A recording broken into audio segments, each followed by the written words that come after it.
Zohran Mamdani আমেরিকার সবচেয়ে বড় সিটি নিউ ইয়র্কের মেয়র হিসেবে নির্বাচিত হয়েছেন, যার জন্ম হয়েছিল উগান্ডার রাজধানী কাম্পালাতে, যিনি বেড়ে উঠেছিলেন নিউ ইয়র্কে।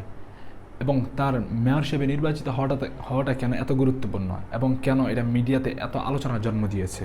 কারণ হলো তিনি একজন মুসলিম, তিনি একজন ডেমোক্র্যাট সোশ্যালিস্ট, এবং তিনি এগুলা বলতে ভয় পান না। তিনি মেয়র ইলেকশনে জেতার জন্য তার মুসলিম আইডেন্টিটিকে তিনি লুকাননি। তিনি গর্ব করে বলেছেন যে I am proud of being Muslim. তিনি মেয়র হিসাবে জয়লাভ করার আগে কেন পুরো পৃথিবীর মিডিয়াতে এত আলোচনা হয়েছিল তাকে নিয়ে, এবং মেয়র হিসাবে জয়লাভ করার পরেও কেন তাকে নিয়ে এত আলোচনা হচ্ছে? শুধু কি এটাই যে তিনি একজন মুসলিম? না, শুধু এটাই না, কারণ তিনি এমন একটা পলিটিক্যাল সিস্টেমকে চ্যালেঞ্জ করেছিলেন যে পলিটিক্যাল সিস্টেম পুরা আমেরিকাকে কুরে করে খাচ্ছে। কারণ আপনি যদি দেখেন আমেরিকার রাজনীতিতে কেউ ইসরায়েলের বিরোধিতা করে কখনো মেয়র বা কোনো আমেরিকার বড় পদে জিততে পারেনি, কিন্তু জোহরান মামদানি তিনি ইসরায়েলের সরাসরি বিরোধিতা করেছেন এবং এই মেয়র ইলেকশনে জয়লাভ করেছেন। এবং তার বিরুদ্ধে বড় বড় বিলিনিয়াররা সাপোর্ট দিয়েছিলেন। এমনকি এমন একজন বিলিনিয়ার আছে যার নাম মাইকেল ব্লুমবার্গ, যিনি $13 মিলিয়ন খরচ করেছিলেন তার বিরুদ্ধে যেন মামদানি জয়লাভ না করতে পারে। এমনকি ডোনাল্ড ট্রাম্প নিউ ইয়র্কবাসীকে হুমকি দিয়েছিলেন যদি তারা মামদানিকে ভোট দেয় এবং মামদানি জয়লাভ করে তাহলে নিউ ইয়র্কের যে ফেডারেল ফান্ড আছে সেটা তিনি রিলিজ করবেন না। এমনকি ইলন মাস্কও নিউ ইয়র্কবাসীকে ওয়ার্নিং দিয়েছিল যেন নিউ ইয়র্কবাসী জোহরান মামদানিকে ভোট না দেয়। সো তারপরেও কেন নিউ ইয়র্কবাসী তাকে মেয়র হিসেবে নির্বাচিত করছে? এটা অনেক গুরুত্বপূর্ণ। কারণ হলো তিনি এমন কিছু প্রপোজাল দিয়েছেন বা এমন কিছু কমিটমেন্ট করেছেন নিউ ইয়র্কবাসীর সাথে যেটা কোনো পলিটিশিয়ান করেনি। তিনি বলেছেন যে তিনি রেন্ট ফ্রিজ করে দিবেন। রেন্ট ফ্রিজ মানে হলো যে নিউ ইয়র্কের যে বর্তমান যে বাসা ভাড়া আছে এই বাসা ভাড়াকে তিনি একটা লিমিটের পরে অফ করে দিবেন, যে বাসার মালিকরা এই রেন্টটাকে এই সীমার পরে আর বাড়াতে পারবে না।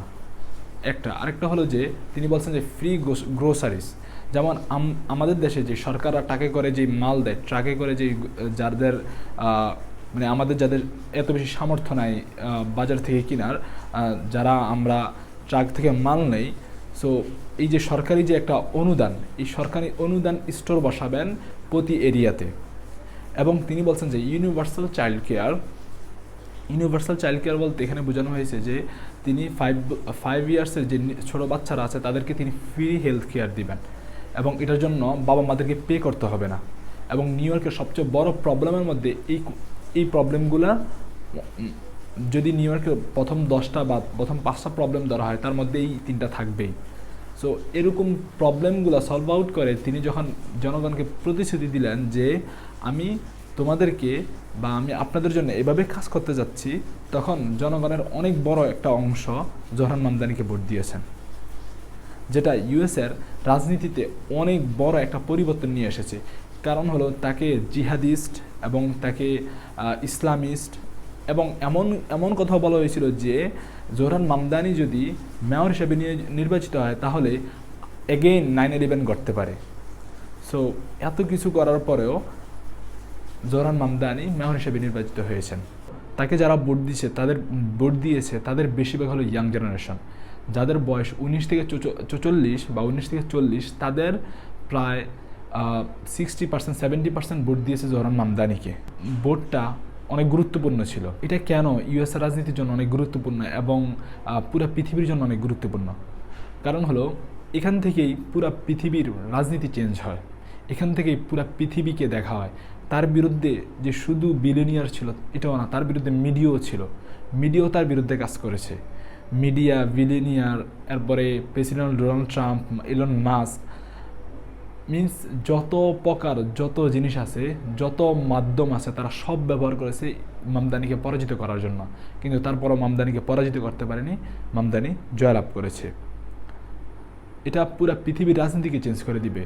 কারণ হলো যেমন আমাদের দেশে ঢাকাতে কোনো কিছু হলে পুরা বাংলাদেশে জিনিসটা খুব দ্রুত ছড়ায় এবং পুরা বাংলাদেশের অন্যান্য রাজনীতিবিদ বা ঢাকা রাজনীতিকে ফলো করার চেষ্টা করে, বা ঢাকার যে সিস্টেম সেই সিস্টেমকে অন্য অন্য জেলায় অন্য অন্য শহরে কপি করার চেষ্টা করে, তেমনই নিউ ইয়র্কে যখন কোনো কিছু হয় তখন সেটা পুরো আমেরিকাতে কপি করার চেষ্টা করা হয়।